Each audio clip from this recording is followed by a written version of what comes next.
Welcome to PopXcast, where science fiction meets pop culture. We're the podcast that covers everything pop culture and beyond the multiverse. Are you ready to get your geek on? Crank up the DeLorean, warm up the proton packs, toss a coin to your Witcher, and deep dive into your favorite plate of chimichangas. This is PopXcast.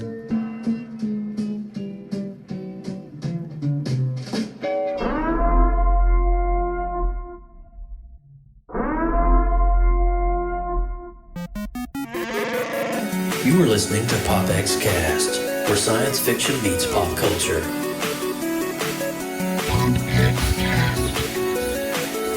Here we go! PopXcast.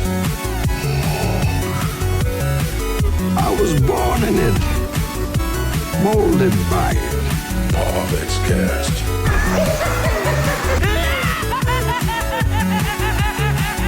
No strings on me. Autobots, transform.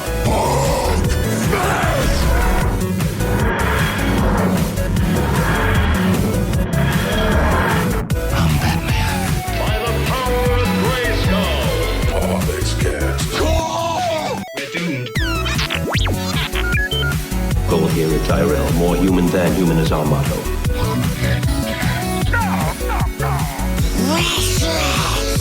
Here's Johnny. Never had a pet pony. Hasta la vista, baby.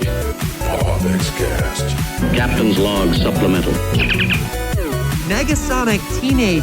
What the I am the one who knocks. Excelsior!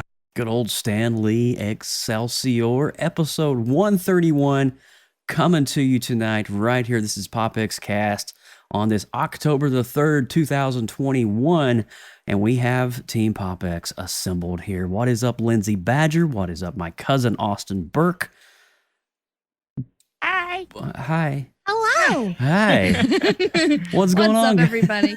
I missed you. 2 weeks is too long sometimes. Yeah, we took a little break though. Here's the thing. You guys I've been getting some emails. We did. Like, where are you guys at? Like, the 2 weeks had passed and you guys never did a show. Well, I got to let you know, my wife and I, we bought a little bit of Halloween Horror Nights season pass at Universal, and we had 4 weeks straight that we had to do Universal Hollywood Halloween Horror Nights. It was amazing. We did, of the 4 weekends, we got in, get this, 7 trips to Halloween Horror Nights. Oh my! That's a whole lot of horror. And I loved living vicariously through your Instagram and Facebook feeds because you got some awesome pictures of some super creepy stuff. I got to meet Jack the Clown. Got my name up on the Universal Orlando lights. It was pretty freaking awesome. Yes. But it was a great season and still ongoing, both in Hollywood and Orlando. So if you've never been to Universal's Halloween Horror Nights, I believe they do it in Singapore as well. Definitely check that out. Go get your spooky on. Get your spooky on. It's exactly right. Speaking of spooky, this is you might be wondering what this thing is. This is from a friend of mine named Ella. And I believe Lindsay has one in the background there as well. I have they've multiplied. You know how bunnies do. They do, have 1, 2, 3 of them, and they are very happy here in Oklahoma, chilling with me on my live streams. Well, they look like little glowing peeps. They are like glowing peeps. They look almost edible. They look like peeps. They do like squishy. They're so but squishy. look at the light. It's like, I know. Whoa, I love that. Whoa, what's happening? Anyway, moving on. Ella Bunny, mybunnyvalentine.com. Give you a shout out. Check her out. She is an amazing animal activist and a sweet human being as well. Desiree in the chat. Oh my God, the chat is like blowing up. I can't even keep up with it anymore. Guys, there's like a dozen people in I this know, chat this room is crazy. now, Eric I am Hypes, so excited. Michael Murray, What's up, Sharky? What's going on? We got Sharky. Shout out to first time viewer Yoshi King, as recommended from Austin. He said he sent him the stream. So what's up with that? And we also have what is that? IoT? Was that Sharky? I don't know. Oh, he came from Austin. He came from Austin's channel sharing, as well. Sharing is caring, everybody. Sharing is caring. That, go hit that share button. Please do so. Yeah, absolutely.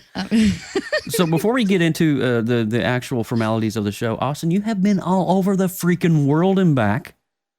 I'm a psycho. I've been everywhere. I really have. I'm a psycho. I've been everywhere, man. That's how I feel.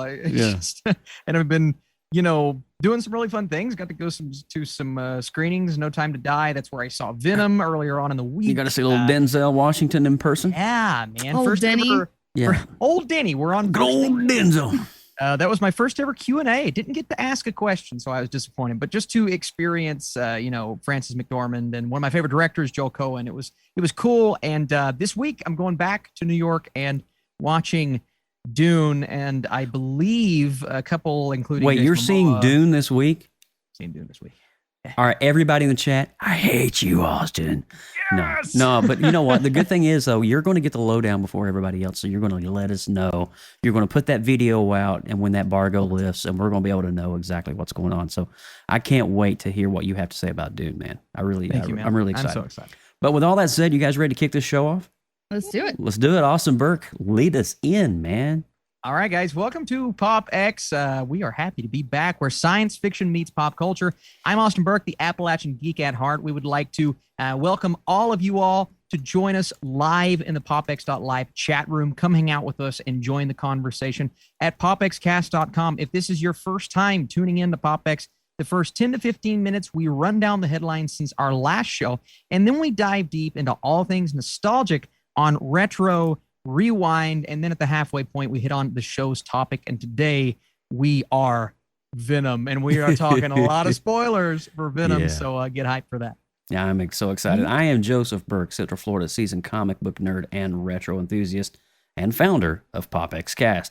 If you're not looking at the screen and you notice something different over on the right-hand side, you might notice a new logo from one Austin Burke.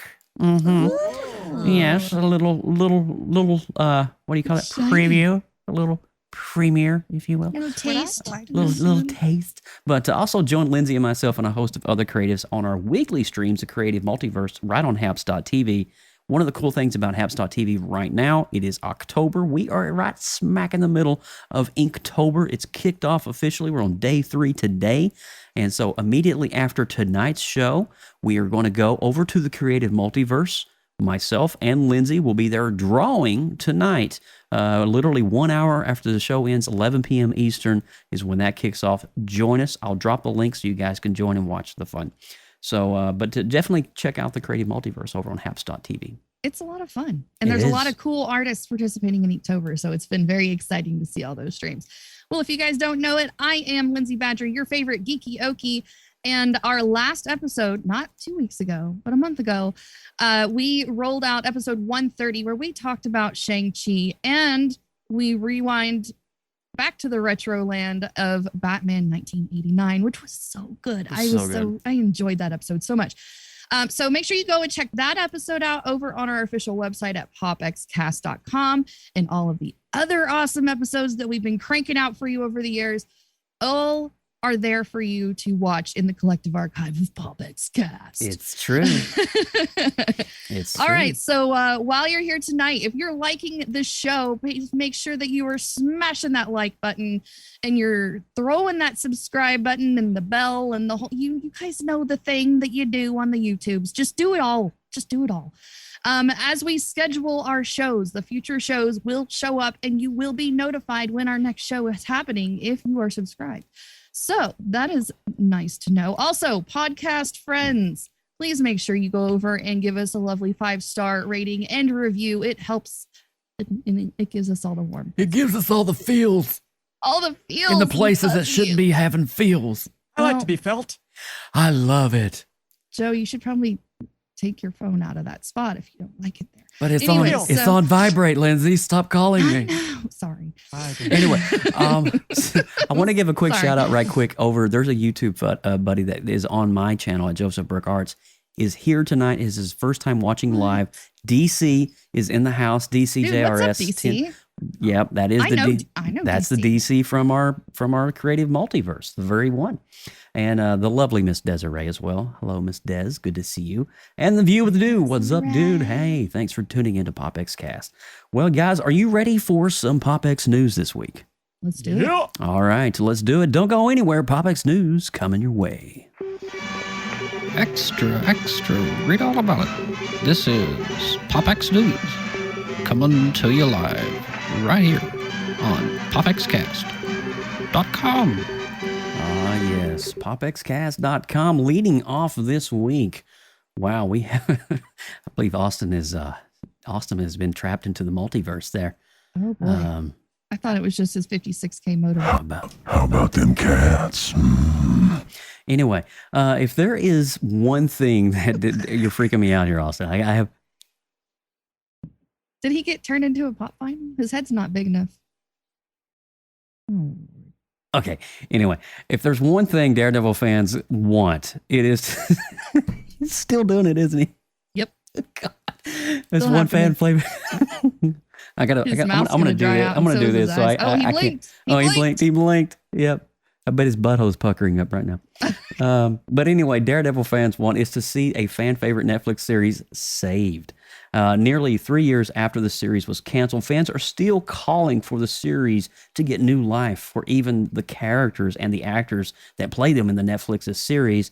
And he brought them into the MCU. Now, rumors that Vincent D'Onofrio will appear as Wilson Fisk in Hawkeye and that Charlie Cox as Matt Murdock might appear in Spider-Man No Way Home continue to swirl. There's a new rumor that is sure to get fans talking. Now, it's rumored that Marvel Studios is considering a solo Daredevil project, one that would be a soft reboot of the series, though it would star actors from the Netflix series. So we're bringing them back. The rumor comes from Daniel Richmond, now that's via Night Edge Media, and indicates that the characters would have different histories for their MCU introduction, and nothing from the Netflix series would be technically MCU canon. Now, the rumor also notes that it's unclear if the project would be a Disney Plus series or a film that would also seem to include various supporting characters from the larger universe of Netflix shows, which means it could potentially also see characters from Kristen Ritter's Jessica Jones as well. Now, could Netflix series get a Hulu revival? Could we be seeing these characters come out on Hulu? Austin Burke, what do you think?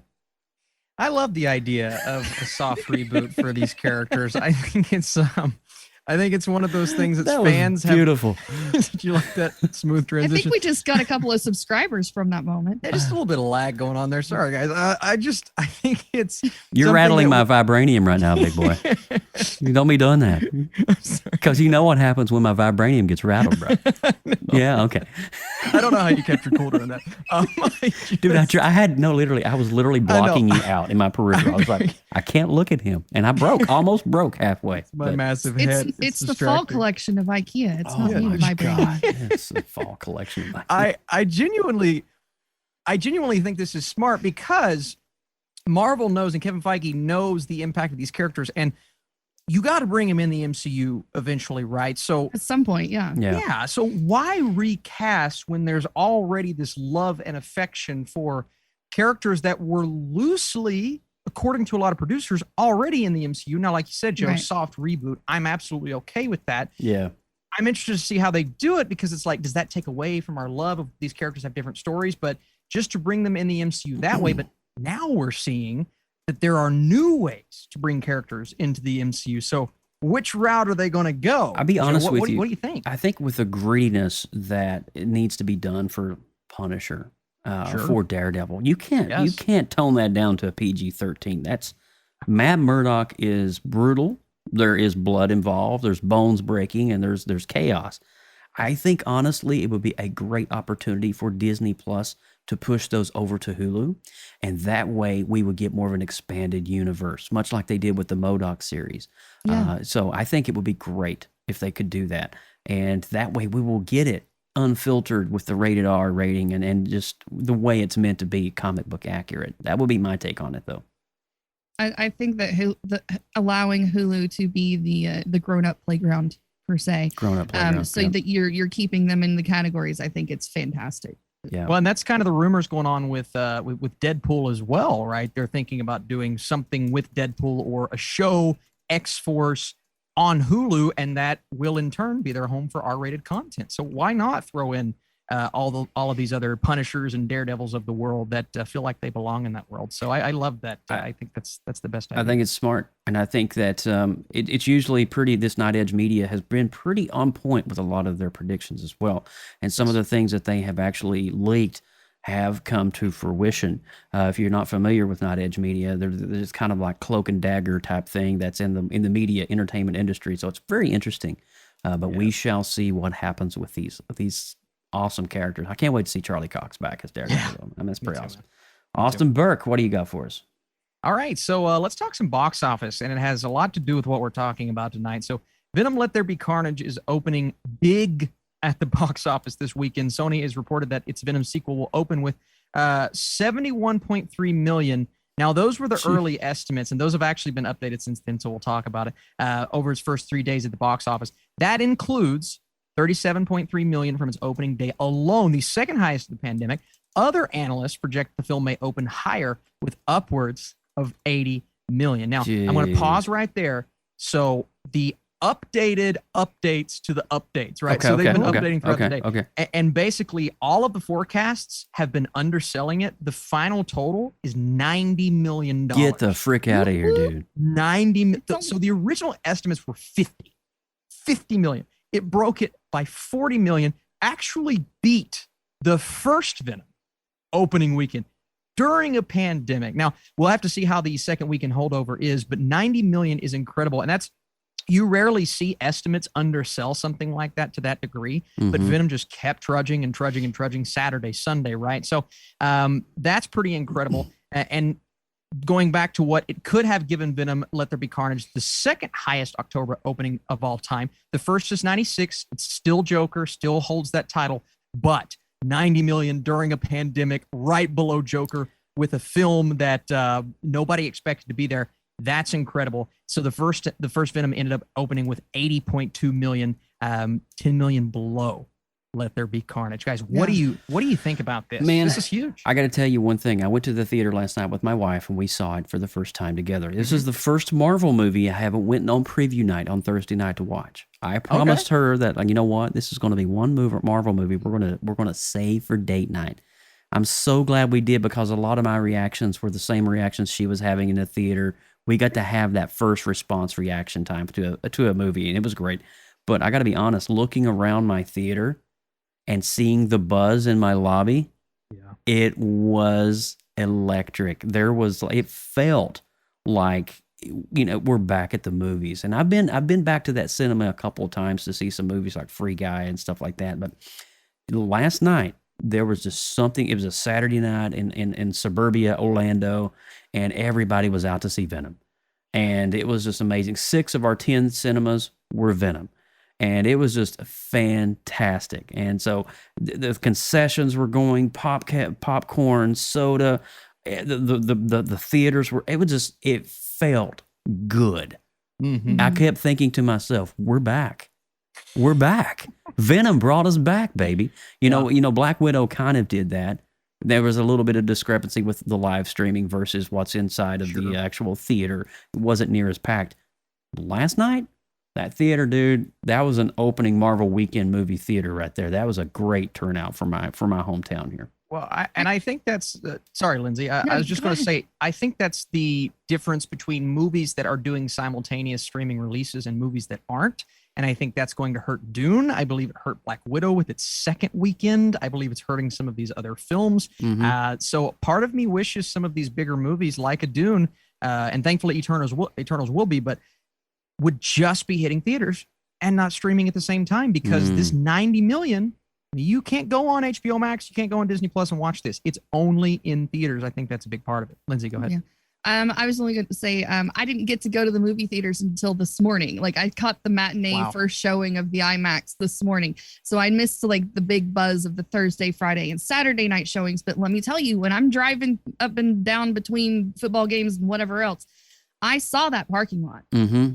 That is the fullest I've seen that parking lot in 2 years. Yeah, man. That was a bumping love or hate Venom. I mean, everybody was there. There's a 50-50 on Venom this weekend. Some people love it, some people hate it. Yeah. Despite that, and what you think your opinion is, the theaters were booming this weekend. Mm-hmm. It was definitely great good for the industry. Yeah, so, good for the industry. What do you guys think? Did you guys go see it? Let us know in the comments. Drop it down below. We're going to unpack Venom itself here in just a little bit. So hold on. Go for it, Lindsay.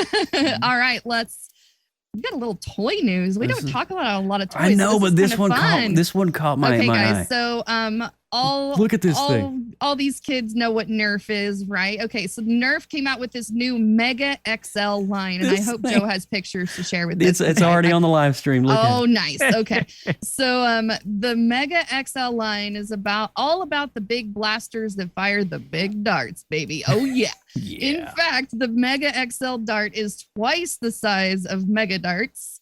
The first wave of blasters from the series, Boom Dozer, Big Rig, and Double Crusher, are no secret at this point, thanks to the leaks. But if you are, if you are wondering when they would be available for pre-order, you have your answer. Today is the day. If you guys want to go get one of these, you can right now. Pre-order your Nerf Mega XL Boom Dozer blaster, $42.99. Yep. And it features a 6-dart rotating drum with a pump action. Pump action. Let's do it. And a removable shoulder stock attachment. While the Mega XL Double Crusher features a dual barrel pump action shotgun design. The Mega XL Big Rig is a single shot blaster with onboard storage for 2 additional rounds. Mega XL darts are available in a 10-pack. And like the Mega darts before them, the rounds whistle through the air when fired. That's awesome. So you can pre-order these on Walmart or Amazon. Wow. That is one wicked cool Nerf gun. Come on. Merry Christmas, children. I mean, I seriously want to get one of these and just literally go out in my front yard and just like fire on an invisible guy that's not even there, just to be just like rolling around in the grass. Oh, squirrels. I can't wait to have a Squirrels kid. Beware. Wait till the kid gets 1 to 2 years old. Just let him stand there and just wail on him. Just wear him out with the big rig and the boom dozer. Just take it, kid. Let me tell you, over the last few years, Nerf has really brought it. Nerf has brought it. They have some insane toys, guns. Yeah. And I own almost all of them downstairs in my son's playroom. So I'm sure this will be on the wish list for this thing is bad. This is one bad mamma jamma right here. You do not. That's some serious. Awesome. I might have to buy 2 so my daughter has a defense. I have no idea. It's oh my gosh, that's crazy. Well, we never really cover toys that much, and this one just no, we don't. But they come out with some of the coolest toys. They do. Alrighty, guys, moving on here. We do have a very packed show, so I'm going to continue on with some Guardians of the Galaxy news over at Walt Disney World's Epcot. It's nearly been 5 years since Walt Disney World Resorts began building Guardians of the Galaxy Cosmic Rewind. However, the ambitious Epcot attraction will not arrive this year as originally planned, due to the pandemic, of course. But via Disney Parks blog, Cosmic Rewind won't open until 2022. But just as he did for Guardians of the Galaxy Mission Breakout, director James Gunn will reunite the entire cast. You heard me right. The entire cast of Guardians of the Galaxy. And will begin filming new scenes for Cosmic Rewind as well when they go and produce the actual Christmas show that's supposed to be coming out on Disney Plus very well. So while they're in their makeup for the Christmas thing, James Gunn is going to be getting them while they're in costume for Cosmic Rewind. Smart. Here. It's very smart. Might as well get them all at one pop, right? And so director James Gunn will reunite the cast with film new scenes of the Cosmic Rewind. Presumably the footage will be produced during the combined shoot of Guardians of the Galaxy 3 and, of course, the Guardians of the Galaxy Holiday Special. But unlike Mission Breakout, Cosmic Rewind is Disney's first. Listen to this, guys. This is going to blow your freaking lid. This is Disney's first ever reverse launch roller coaster, and also, get this, and I quote from Disney Park blog, one of the longest enclosed roller coasters in the world. What? The So Disney Parks blogs backwards. also states that it's a story coaster that rotates on the 360-degree axis, and you're always focused on all the action as you help Guardians of the Guardians save the galaxy. They have never. You think that Star Wars Mission Breakout and all that stuff is big? You ain't seen nothing yet. Dude. This attraction is going to be state of the art. Okay, so I'm excited about eventually writing this sometime before I die, but I'm also excited to watch the documentary of how the heck they put this ride together. Well, this particular attraction is not this is something that they're not using another party. Usually when they build a roller coaster, they'll hire a major roller coaster company to come in and build the track and do it all. This is not the case for this They're coaster. Imagineering it. Disney is doing it all. And Cool. it's going to be one of those things. And if you guys have ever seen Rise of the Resistance down here at Galaxy's Edge, It's amazing. have you done it, Austin? Oh yeah. Okay. We did it. Well, you know how crazy and long that attraction is? Well, imagine being inside of a roller coaster that's indoors, and it is the longest coaster in the world on a 360-degree pivoting roller. I don't know how in the world. I don't know. I'm just done. That's amazing. I don't know. And one last thing, I didn't put this in the news, but I got to mention it since we're on the topic of Disney Park blogs. Disney has released an actual lightsaber that retracts. No, stop it. And it is the complete weight of the film-used weight-balanced lightsabers, and you flick your wrist, and the lightsaber will retract from inside. What's the price tag on that bad boy? $229, I believe. Yeah, it's Worth. sounds about right. Yeah, I think that will be $250 invested, well spent. All right, but anyway, moving along here. Save your nerd dollars. Save those nerd nuggets. You know what I'm saying? But who's not excited for that? I mean, come on. I mean, it is pretty badass. That is I'm pretty not bad. gonna- That is all right. Austin, you got the I last just one of the week, Sell man. my Funkos. There's the transition. Funko has been releasing new pop figures for many of the episodes of Marvel Studios' What If. I actually have some. I should have brought them over here on Disney Plus. And the trend continues with the debut of the most talked about episode, What If Ultron won? Yes. And we'll talk about that later. We won't spoil the episode if you haven't seen it yet. Look forward to next week's episode. That's when we're probably going to recap the entire series. You are right. But the promos made it clear that we would see Ultron as Vision, so it's no surprise that Funko has chosen Ultron as the new What If pop figure this week. Pre-orders are live here at Entertainment Earth now. Just search Infinity Ultron, and that's where you're going to find it. Mm-hmm. One of the big draws of What If is the MCU stars provide voices for the animated versions of their characters with a major twist. The show explores the multiverse, so your favorite characters are going to take on new roles, like T'Challa as Star-Lord, got that one. Peggy Carter as Super Soldier Captain Carter, got that one. This is, of course, has made for some very interesting Funko Pops. Recently, Queen General Ramonda Angela Bassett's character was added to the collection, and you can pre-order it now at Walmart with a pop protector for $16.66. It's also available at Entertainment Earth and on Amazon without the case. Funko also notes that King Killmonger, will launch at Target sometime this fall. Collectors, be ready. Now, I'll tell you guys, there's some other great stores. Hot Topic, FYE, Box Lunch. I've been able to find a lot of exclusives through these guys. Now, you're going to have to kind of be waiting and be, if they have a website or an Instagram page. I know Box Lunch has an Instagram page just to see where your local ones are coming. But a lot of these will come to the stores before pre-order. And I've had to go stand in line for quite a few.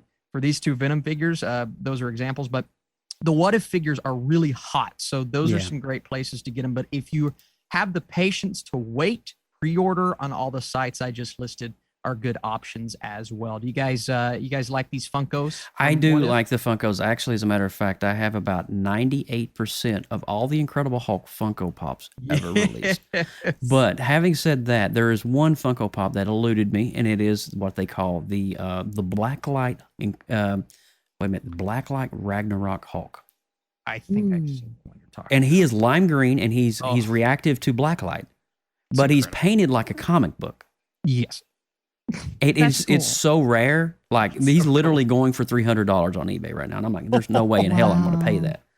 But anyway, I digress. But yes, I'm a little bit of a Funko Pop. Now here's a Funko Pop. A lot of people look. They actually made a TARDIS Funko Pop. Yes, isn't that cool? I love that, dude. Yeah, man. I love that so much. Little Doctor Who, right? The thing I love about Funko Pop is that there's such a large variety. They're not limited to just certain IPs. I mean, you can literally imagine anything. There's probably a Funko Pop for it. That's true. Yeah. Yes. Yep. Were you guys ready for a little retro rewind? Let's be kind and rewind. Let's be kind and rewind on the retro rewind. We'll be right back. The Lost Boys coming your way. Retro Rewind. Retro Rewind. Retro Rewind. The Retro Rewind, and we're turning it all the way back to the 80s yet again. And one of my favorite Halloweens, I always visit this sometime in October. I don't know why, it's just, part of me is the soundtrack, Cry Little Sister. But, I like a good, what is it about the 80s and the vampire stories? Yeah. You've got Vamp, you've got The Lost Boys, you've got all these movies in the 80s. Once Bitten, which was Jim Carrey's first ever cinematic arrival. You got all these crazy, goofy 80s movies. Then you got the ones that are actually really, really good. You started getting into the Van Helsings and all of that stuff. And it was really great. And then Monster Squad. Can't forget about Monster Squad, But Lost Boys was just one of those movies. Kiefer Sutherland, let's just stop right there, is a phenomenal actor, and seeing him in the role as not technically the lead vampire, David. But yes, so David.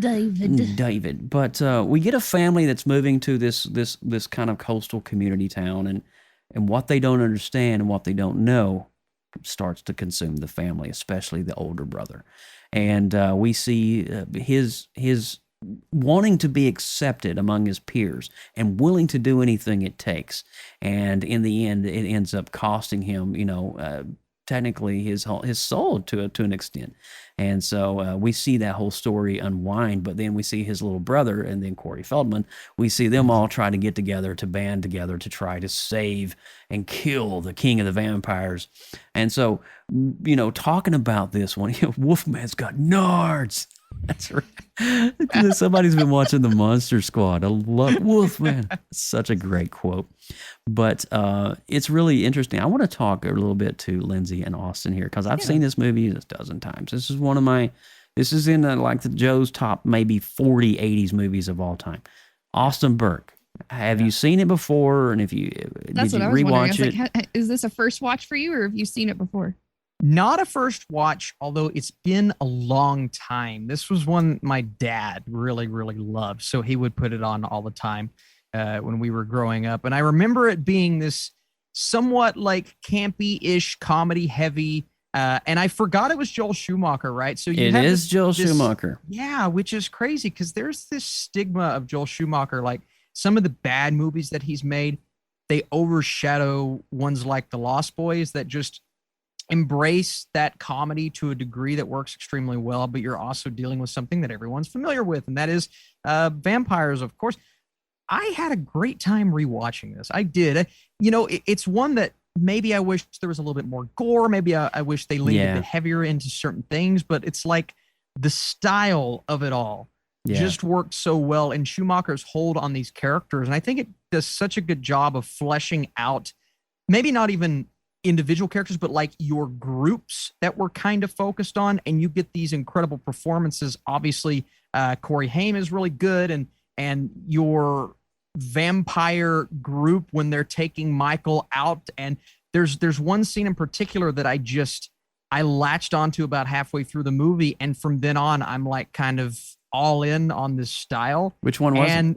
It was when they're all leading Michael. Remember when they're hanging off of the hanging off of the platform, bridge where and the he's train like comes Michael, through? Mike, and I didn't I knew it was Kiefer Sutherland, but I didn't realize that he had this level to him because you're used to this stoic, very serious for nowadays, but back in the day, the guy captured the baddie, maybe not the main baddie, but one of the baddie vampires so well. And I'm like, dude, you're crushing this role, right? So this is one of those movies that I had a good time rewatching.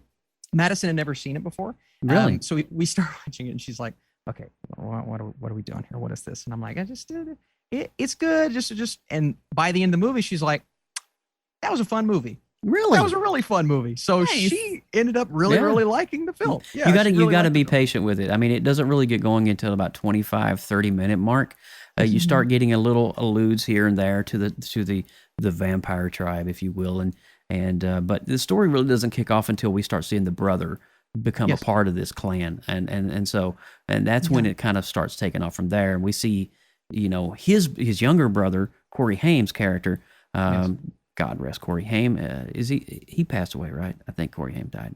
I believe so. Anyway, yes, he died. Yeah, he was one of those early years ago. Yeah, he's like one of those early teen deaths. 2010, March 10th. Yeah, it sucks. But anyway, we see that whole thing trying, you through your younger kid's eyes, and I love the perspective of that. That's one thing that I think Joel Schumacher got right, and it's almost going back to the Richard Donner's The Goonies. You're telling the story through the eyes of the child. And when you can do that, and you can do it pretty effortlessly, I mean, there's some quirks here and there. I'll give you that. I mean, Joel Schumacher is Joel Schumacher any way you want to look at it. Batman forever. But anyway, we we ain't going to talk about those Batman sequels, but I do enjoy this film. And Lindsay, what did you think about it? God, it's been forever and ever since I've seen this movie. I've watched it several times in the past, but it's been probably a good solid decade since I've rewatched this. So it was nice to revisit that again. It did have a slow open to it, but I kind of appreciated the build. It didn't come right out and say like, welcome to Vampire City. It was like, oh, well, this looks like a fun place, but in the dark corners and shadows, keep your young ones close. And then they have like all of the missing children posters and the kid on the, the carton of milk and that sort of thing, alluding to these children being abducted and eaten and all the weird stuff. But it did have a slow build. There was a couple of characters that just grinded on me, like the mom.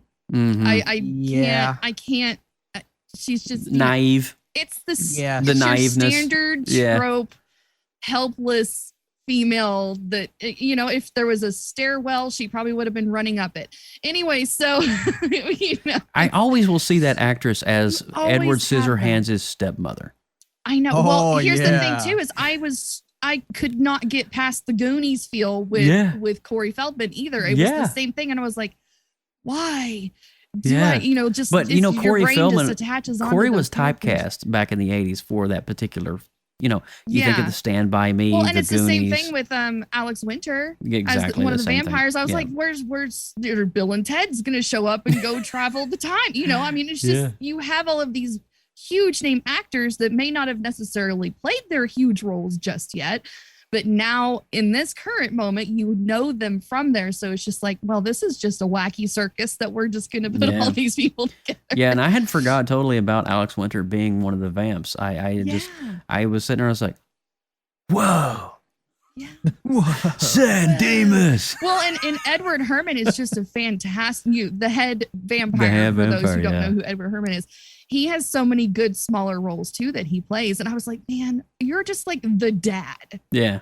The stereotypical dad. And he plays like, and here's the thing. It's even if you haven't seen this movie before, it's a very predictable plot. I think to an extent. Yeah. So you just have to go into knowing that it's not going to be like the best movie you've ever seen in your life, but it has so many standard tropes of the era that I appreciate it. Yeah. It has the little brother in all of his fashion sense. It looks like he came straight out of some weird, wacky clearance fabric sale at some craft store. Anyways, but I mean, that was essentially kind of like the higher end fashion of the times, where on the other end, the older brother, Michael was more about the motorcycle kind of like grease monkey kind of feel of the times as well too. The alternative rock styling, kind of like Bender from Breakfast Club, had that exactly. It's, vibe I mean, you see those personalities and those tropes represented, and they do so well to blend it all together. Yeah. Star was fantastic. I loved her. Yeah. She was kind of the guiding light, the heart, the beacon, I would say, of the movie. I get that. She was like, no, it's just a boy, as the boy's trying to literally suck your soul. Yeah. That sort of stuff. But the thing that weirded me out the most was the whole drinking the bottle of blood thing. And it wasn't really fully explained until way later in the film. Yeah. And it was like, I kind of understood what was going on there, but it was like, this is like, come on, kids, say no to drugs. Sort of message Don't give in to peer felt. pressure. What are you talking about? Exactly. But one of the things that I think about this film is really great too, and it's probably one of the most talked about things of this film is the soundtrack. Cry Little Sister. Fantastic. It's a timeless hit. It's definitely, I mean, for its time, it was definitely on the 80 Billboard Top 100 80s. When the film came out, and it was, Cry Little Sister, you hear them, immediately you know that it's from the Lost Boys. But a lot of people don't know this, but the Lost Boys is actually spawned its own series. If I'm not mistaken. I didn't know that. Yeah, there's an actual series. Lost Boys, what's the name of it? I'm gonna be really bad right now and Google the Lost Boys series while I'm on here. But I just want to make sure. All right, so there's another movie. It looks like there's a couple movies actually made. The Lost Boys, The Tribe, Lost Boys, The Thirst. And they all have Corey Feldman in it, mind you, which is kind of interesting. But they were talking about doing a series, I believe, on Crypt TV as well, or something along those lines. I don't know where that came to fruition. Maybe somebody in the chat can help me narrow that down. But go ahead. One of the magical things about this and just this whole decade of movies that you were kind of alluding to a little bit earlier was I think it's really like the makeup. Like the prosthetics, the not in this movie particularly, but puppetry also is what we talk about. It's non-CGI'd. Yeah. Practical effects, props and makeup that are making that magic happen. And for whatever reason, I feel like that makes it a little bit more believable. Yeah, you're right. I mean, some of the when they vamp out, man, those fangs and those eyes and the hair and everything, it just looks fantastic. When they were all hanging upside down and sleeping, and then they woke up and my God, that's jump scene. It's really glad you said that, because you think going back to, let's look at another movie. I don't know if you guys have seen this, Fright Night, the original Fright Night. Yes. Okay. All right, so that's a vampire. You got an evil vampire lord that moves in the neighborhood next door and your neighbors start dying off one by one. Okay. But the practical effects of that too. If you ever get a chance, Lindsay, definitely check that one out as well. I believe, if I'm not mistaken, it might be on Amazon Prime. For streaming or Netflix. I think I saw it on either Prime or Netflix. But the reason I say that is you were talking about the practical effects of the makeup. Fright Night is one of those ones too that takes what Lost Boys done. Fright Night came out before the Lost Boys as well, but it's just really gnarly looking vampire practical effects. And I just love that stuff. I mean, anytime you can do that without CGI, it's what I like about the 80s. They did so much without CGI and was able to tell the story and give us a world. I think of the movie Legend. Legend is a perfect example of practical prosthetic effects without the use of any CGI whatsoever. How did you guys like the inclusion of there was two different dogs that played decent big roles in this movie, and I felt like that it helped sell the vampire point. Well, the dogs barking obviously was one, and I think it's just bringing in the wholesome family vibe. You can't have a really good family type film like this without the dog being an antagonist of some sort. Well, Joe, you say family vibe. I think this maybe more than any other 80s movie has an influence on Stranger Things, because I got a lot of vibes watching this that I get in Stranger Things, but it's not one of the comps that you often hear with Stranger Things. They're talking other 80 movies like Ghostbusters, this and that, but I'm watching Lost Boys like, Stranger Things is pulling things left and right from this show, and so that's a big plus. That's one of the reasons why I wanted to choose The Lost Boys for tonight, is because it does. One, it's Halloween. It's 31 days of Halloween.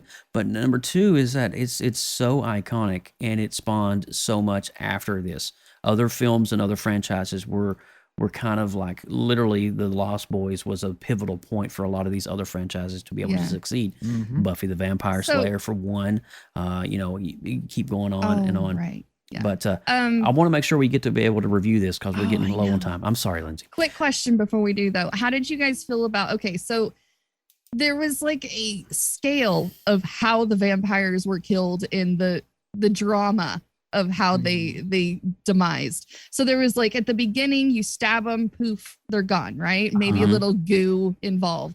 But then towards the end, we started having like toilets explode in the entire house, plumbing blowing up like to astronomical proportions. And I'm like, okay, these vampires are all on the same level, but we're having like different experiences. I just thought that was funny to know. I don't have a pro or con against it. I mean, I think it just adds to, whatever the force of evil is that they're going with, this demon that's inside of them that's being tormented. It's almost like The Conjuring, anytime that you try to go after a demon, something physical is going to happen and manifest.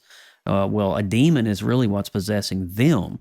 If you think about it, because the older guy who we find out later is the monarch demon, if you will, or the monarch vampire. When they're hurt, it's almost like The Conjuring. Things happen that manifest and start moving. It's poltergeist and all this crazy. I think it's a really great tie-in, honestly. I think it's just being smart. Cool.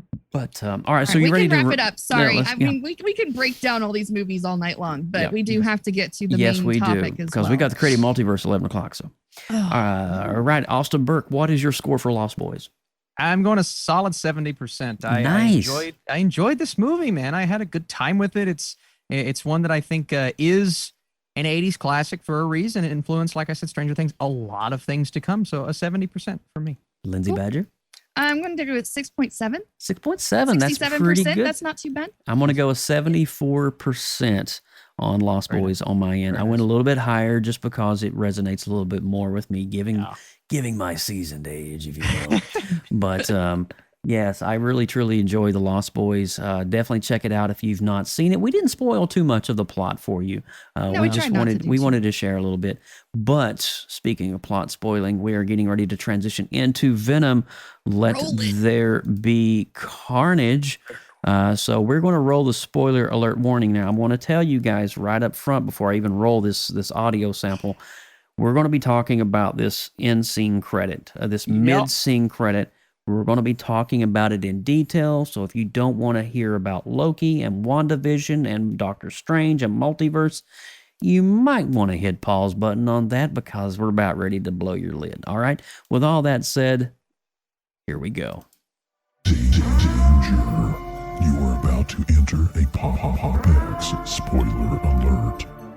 Beyond this point, there is no return. You have been warned. You have been warned, and that is correct. We are talking about Venom, Let There Be Carnage. Austin Burke, I'm going to immediately go to you. I'm going to save my commentary towards the end. I want to get the critic. I want to get the nerd with the most down here, and then I'm going to wrap it up. Austin, let me know what you thought about Venom, Let There Be Carnage. Yeah, so, you've got to be in a very specific mindset when watching a movie like this. I've seen from top to bottom, the film's way too wacky. It doesn't embrace what made Venom in the comic books, which is the darkness, this and that. But I don't actually think, now we've gotten some great dark versions of Venom, like in the television show, the animated show, a little bit later on in the comic book runs, this and that. But if you go back to kind of the heart and soul and the core of Venom and Carnage, there's a lot of wackiness, quirkiness, and almost silliness at play. So that's kind of what the movie, the first movie anyways, does with the character. Now, I wasn't personally all there on the first film. I appreciated some of it. I enjoyed elements, but I thought there was a big, like a 30-40 minute build up focusing on the relationship with Michelle Williams' character that didn't give us a lot of that. a lack of action, a lack of a compelling villain, even though I love Riz Ahmed. So I wasn't all the way there, but I loved the heck out of Tom Hardy's performance as Venom. Oh my God. He's great. He's committing so hard. This movie kind of, I mean, it sticks with the tone, actually doubles down on the tone of the first one. It's even crazier, even wackier. Woody Harrelson spouting out one-liners left and right. Like you're what you think of with your classic 80s, 90s one-liners. I'm like, they are just going full B-movie superhero movie in this film. But what it gave me kind of things that I didn't get in the first. It way more action, a compelling villain. I thought Harrelson did a really good job over the top at points, but really compelling. The CGI, incredible. But Venom and Hardy, Eddie and Venom, they're on screen the whole movie. Yeah. It feels like. Now, at one point, they get separated and have to find their way back to each other. But even then, we're getting Venom in a freaking club dancing with the... It was amazing. So it was amazing, dude. It was fun. And it's ridiculous, but I think the mindset with a lot of people is, I want 90s animated Venom. I want dark, Yeah. What we saw in Tobey's Spider-Man 3, that was a very dark character, but they're not going that route. They're changing certain things and almost going back to the roots, and that took me a movie to get there. Yeah. But now that I'm here with Venom, Let There Be Carnage, I would be lying if I said I didn't have a good time while watching this. If I said I didn't love the moments between Venom and Carnage, and one of my biggest concerns going into this movie was the fact that you're not going to get an R rating here. So what are they going to do? I mean, Carnage is, that guy's got to eat people. He's got to get bigger. He's got to grow. But they did it without doing. So they made it happen, showing a few things off screen, but we get the moments vicariously. And I will admit, it probably would have been better with an R rating, just, more. But they made up for it by still Andy Serkis's direction, giving us those moments with Carnage when he runs through that prison, Ravencroft, which we'll talk about, but runs through that prison. He's tearing people left and right and shredding and ripping and eating and just tongue going down that guy's throat. And I'm just like, oh my gosh, Carnage. It was awesome. It was gnarly, dude.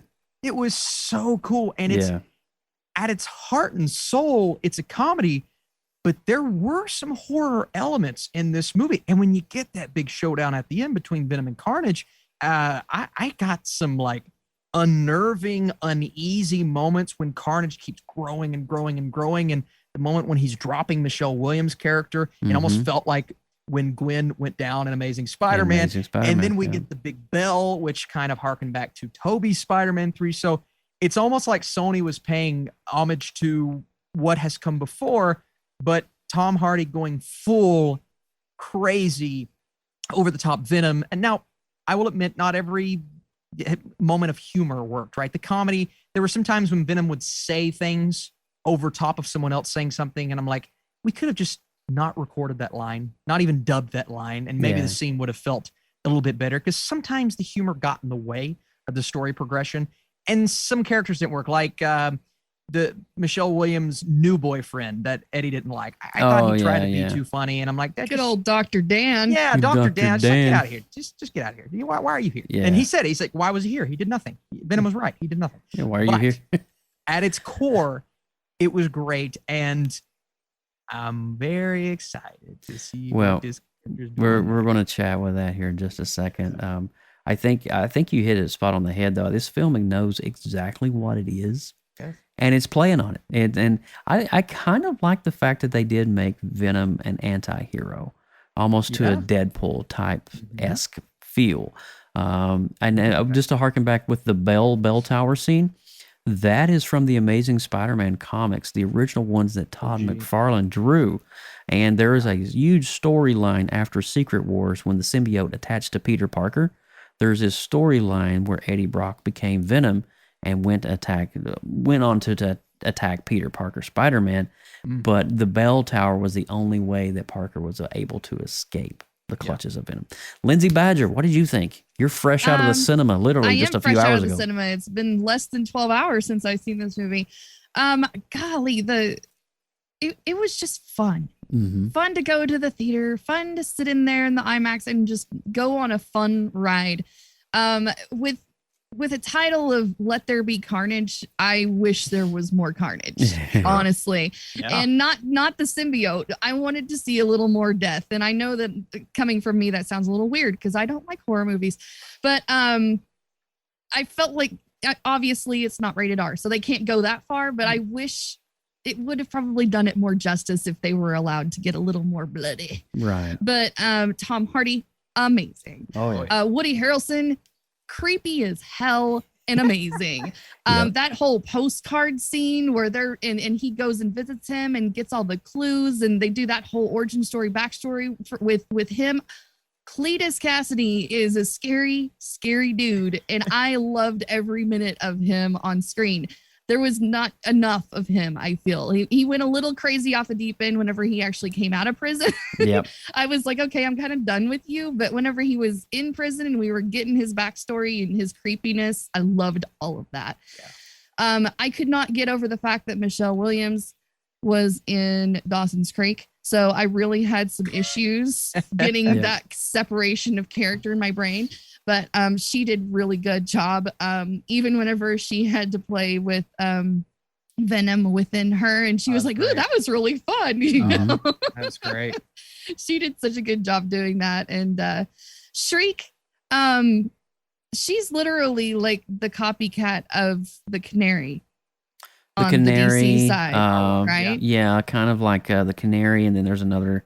Havoc from X-Men has that same ability as well. Yeah. So that was kind of interesting to see her, a little bit of her backstory. Is she a mutant? She seems, they didn't establish that. She already had that. And then whenever she was transferred, and I just explained how she lost her eye. Austin's itching at the bit here. What? Go for it, dude. They said the word mutant in this movie. Oh, I can't remember what moment it was, but everybody's been talking about it on Twitter. I believe it's the first mention of the word in technically now what this universe is. So maybe they introduced mutants somehow through this Sony inclusion. Like, I don't know. Very but interesting. They said the word mutant in the movie for the first time. Yeah. I love the tie-in with her and Mulligan, though, because it makes Mulligan more relevant in the storyline over, which I really thought was nice. Yeah. And that was her whole point, was to get back at him, and he was the wedding gift and the whole thing. That was really cool. But you could see his face like go white as soon as he found out that she was alive, and he was like, "Oh Lord." Yeah. But Miss Chen nailed it. She didn't get a lot of showtime in this movie. I think she got a little more in the last one, if I remember correctly. But I mean, she I love her. Well, she actually got to play Venom. I just love her. Yeah, she got to be awesome. Venom for a moment. So that was cool. I love how this second sequel has shown how everyone's relationship with Venom himself has been developed, and he actually cares about these people that he sees every day, and he's got this whole issue with eating only chickens and chocolate, and that whole deal. He's like, I need to eat humans. I need brains. I wish, though, I really wish they would have had him take out the bad guys by killing him. Because. Like, and I get what they're trying to do, the lethal protector, but even then, you saw how big Carnage got. There's a reason why Venom wasn't getting that big, because he's got to eat people to get that big. And they're just like, come on, Marvel. Just, I know you want him to be a good guy. Just, the mugging victim, the lady that was getting mugged, and he was just like, she didn't even know that she needed my. Yeah, and they just let him or threw him in the garbage can. I'm like, eat him, Venom. Exactly. Yeah. You know? Yeah, I didn't understand that part very well, but I just needed more carnage with my let's have some carnage from both Venom and Carnage themselves. I felt like that would have leveled up this movie, but otherwise it was a really fun time. Good.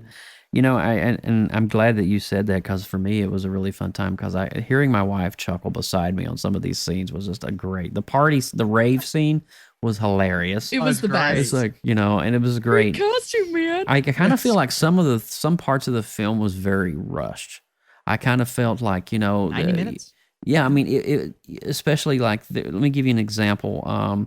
When Carnage is created, and he's immediately assuming he's going after his father, if you will. There's a lot of rush sequences in that, to where he automatically Cletus is in a suit, and he's stolen a red car and he's driving and he's already broke out his girlfriend. And now it's just very, that was very, very fast. It seemed very quick. Like there wasn't a lot of like here. And I'll tell you another example. You know, when Eddie and Venom separated and they kind of went their own ways, their coming back was so fast. There was no effortless. There was no story hesitation. It was just like, well, I need to get back with Eddie. And so it was just, that's all we heard. And bam, they're back to Eddie. Now they're fighting Carnage.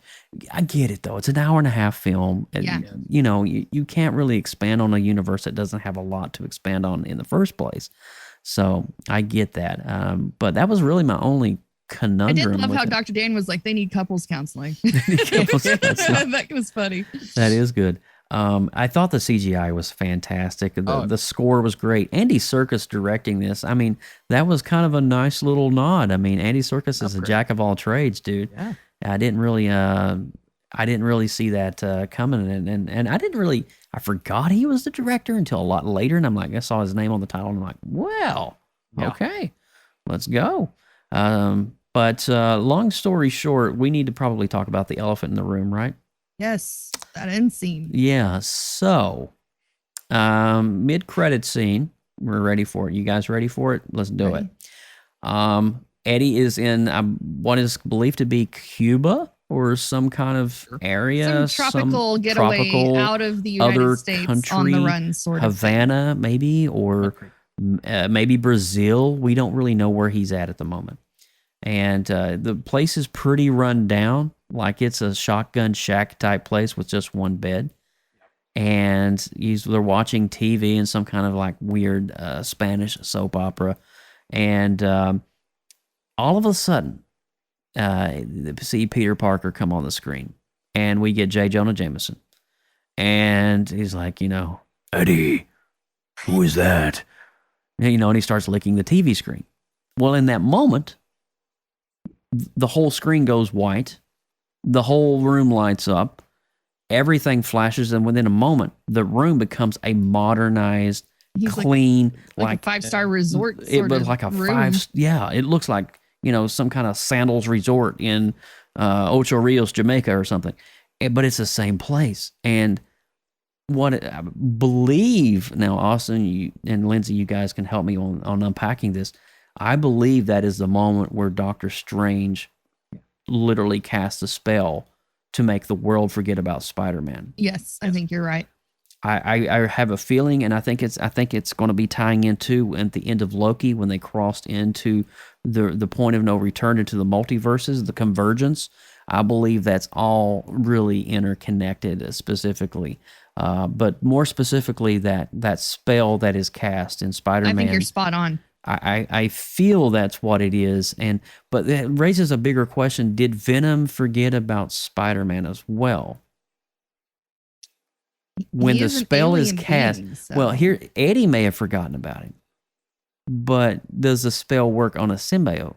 I don't think so, because remember he was saying in that same scene about let me show you what all the multiverses look like. So he's like an out of effect business sort of situation. He's like, let me just give you a taste of what I know. That was so crazy. I'm so glad you mentioned that.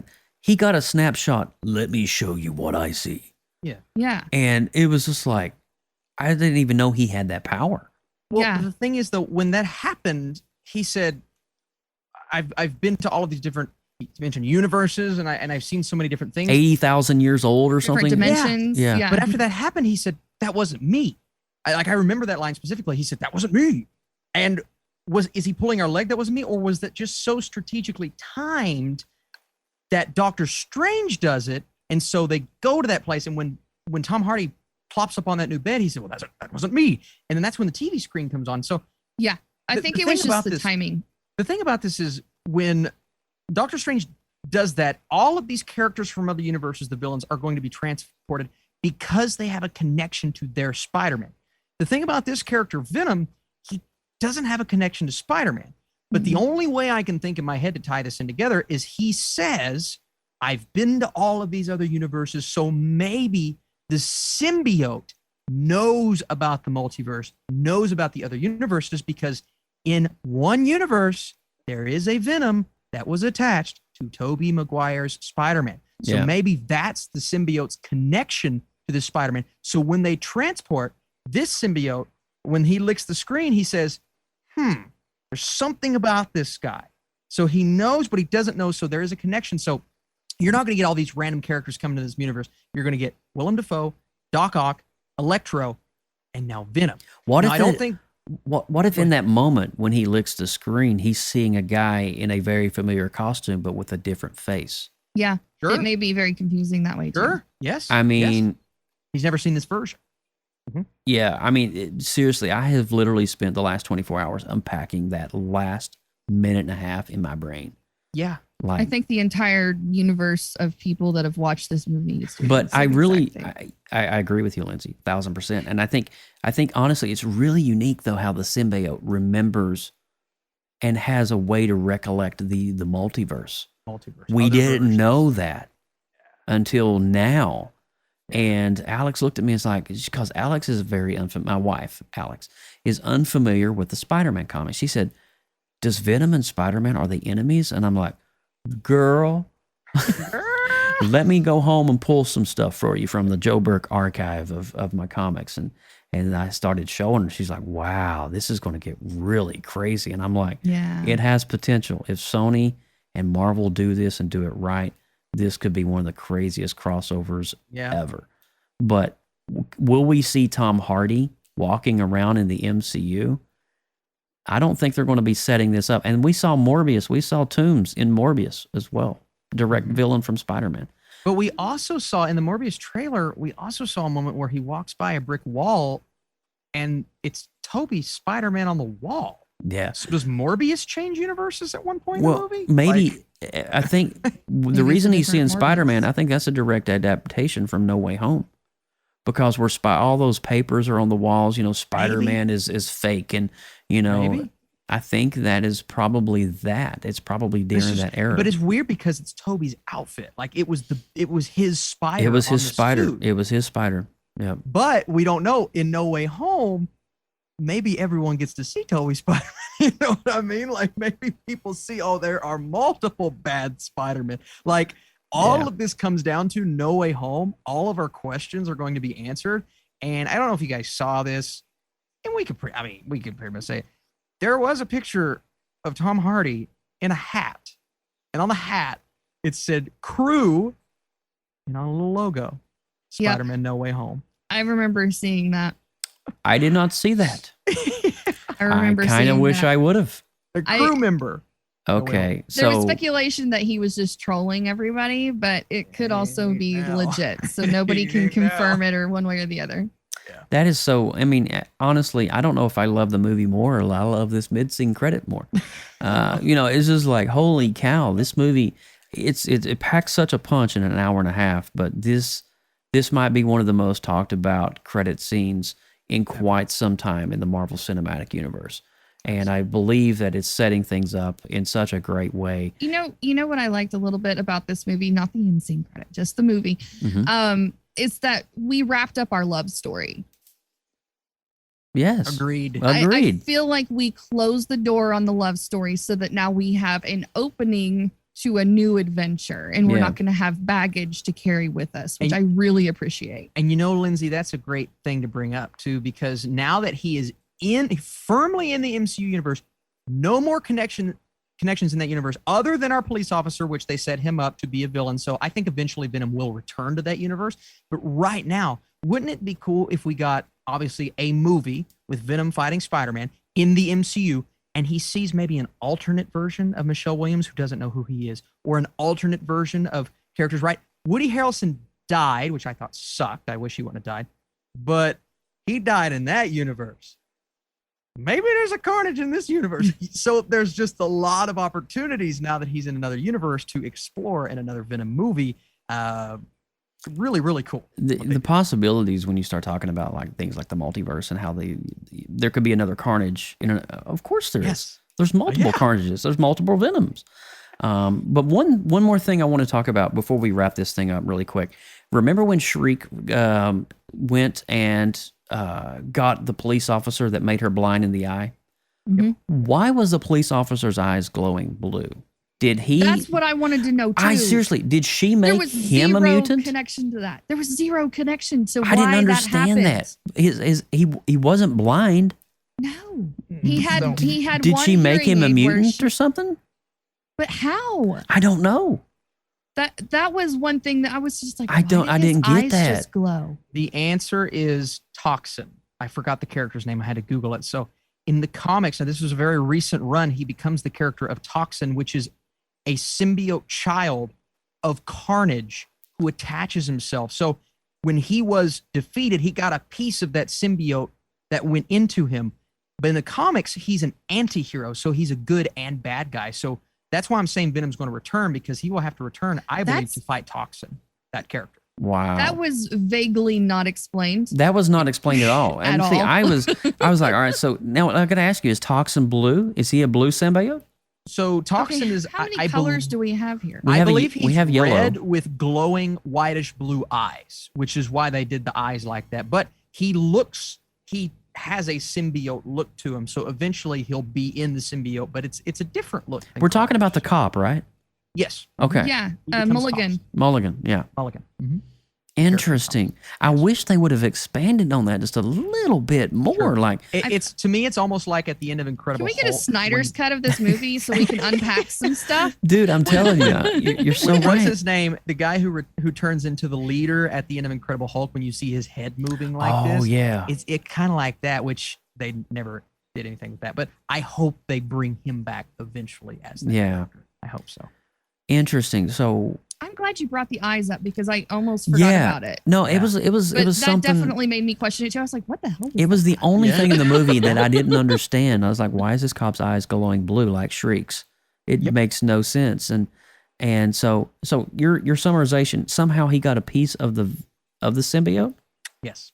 Yeah, a little, which I can't remember the exact moment, but a piece got into him, or it was sprayed on, or something to where it is now. Well, Carnage had tentacles flying everywhere, so I mean, the odds of that happening is very high. Okay. Mm-hmm. Wow. Okay. So we have multiverse. We have Venom coming to go and picnic with Tom Hardy. Yeah. We have Tom Hardy and Tom Holland. We have the Battle of the Toms. Toms. Man, this is a really good movie, and I'm so excited for Sony Pictures, and definitely this weekend being a definitely hit across the entire world as Venom, Let There Be Carnage reigns king supreme at the box office this weekend. Will it top 007? I don't know. Next week's the release, and it's been hyped. Oh my God, there was so much James Bond previewage in the theater this week. Oh, amazing. The movie is so freaking Robbie good. Malek looks amazing in that movie. Oh, I loved it, guys. Yeah. I loved it. All right, guys. Are you ready to review Venom, Let There Be Carnage? Let's go. All righty. Austin, why don't you go first? I'm giving the movie a 70%. I believe this is an upgrade of a sequel. Serkis's direction was solid, and Hardy, just way to commit as this character, man. Yeah, agreed. Lindsay? 82, 8.2. 82. Yeah. Nice. I am going to probably go around an 84% just because of the reason I'm going a little bit higher is because of the buildup that makes me really excited for things to come down the way in the MCU. I'm really excited for this marriage, the agreements, the contracts between Sony and Marvel and Disney. I'm so glad that Sony is on board with these characters to allow these characters to be able to breathe in the way that they're intended to, and be a comic accurate story as well. So that makes me happy. So we got 70, we got 82, 84%. That is PopXcast's official review of Venom, Let There Be Carnage. Man, this was a great movie. I may go back and see it again. I think if some of my... I feel like it needs to be rewatched. I think I may. There's stuff that we missed in there because it was a fast-paced movie. It was a very fast-paced, and there's a lot of details, and it's easy to get whisked away in some of that stuff. But a solid episode, guys. Let's go ahead and wrap this thing up. What do you say? All right, let's do it. Absolutely. All right, guys. I am Austin Burke at the Burkinator. You can search and find me pretty much anywhere on the YouTubes or the Instagrams. We are part of the newly formed creative group known as the Creative Multiverse for more great media content, artwork, and more. Find us on Facebook, Twitter, and Instagram at the Creative Multiverse. If you are a creative, produce content, or have a talent, you want to see it and would like for you guys to share it with us in the multiverse, if you get the chance. That's right. All right. And I'm Lindsay Badger. You can find me everywhere on the internet at LR Badger. You can connect with PopXcast on social media, Facebook, Instagram, Tumblr, Twitter, all the places. Our handle is at PopXcast. If you want to send us an email with comments or suggestions, our address is popxcast@gmail.com. And don't forget, if you want to check out any of our future or past shows, make sure you go over to our website, www.popxcast.com. That's exactly right. And as we're speaking, I'm going to be sending a link into the chat right now for where we're going to be here. I'm going to go ahead and pin that message. That is a direct link to where Lindsay and I will be in about roughly about 45 minutes from now. We'll be doing day 3 of Inktober. So if your guys are in the chat and you want to come hang with us, we're just going to be chill. You can come talk to us about movies, talk to us about Venom, or Lost Boys, or just hang with us and watch any movies. That's exactly right. And I want to say a huge special thank you to my bunny Valentine over in the chat room. This has been amazing. I'm so glad that you're here, Ella, to see your beautiful bunnies and what you represent here represented. We love you, Ella. I want you to know that. And of course, I am Joseph Burke at Joseph Burke Arts all over social media. And of course, always hats off to amazing Team PopX. Could not do this without Lindsay and Austin here tonight. And that's it for this episode 131, guys. 131 episodes. That's amazing. But join us in 2 weeks next time on episode 132 as we recap Marvel's What If? And that will be on October the 17th, guys. I got to go ahead and schedule that on the feed. So much to unpack on that show. It might be in an hour and a half. We're going to pull it apart. I mean, I want to talk about the zombies episode specifically. Let's go. But I know, right? It's so good. But from all of us here at PopXcast, thanks for listening. Thanks for downloading, and we'll see you next time. Austin, safe travels to New York on your Dune film adventures. Can't wait, man. Awesome. All right, guys, take care. We'll see you next time right here on PopXcast.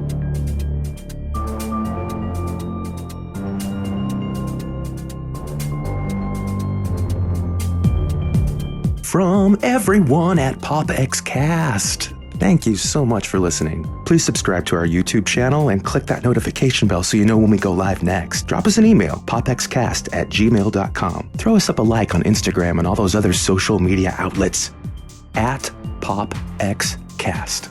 Until next time.